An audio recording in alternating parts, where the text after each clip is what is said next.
So here's my video in timeline. Now I will show you how to add images in video in Premiere Pro.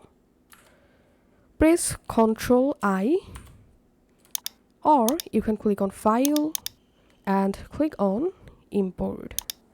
Now from your computer, select the photo that you want to add and click on Open.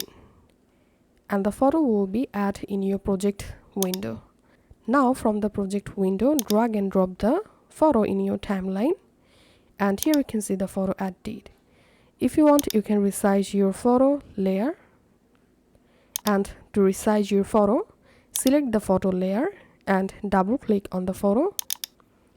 And now by clicking on any of these dots, you can resize the photo just like so. You can change your photo position, and that's it.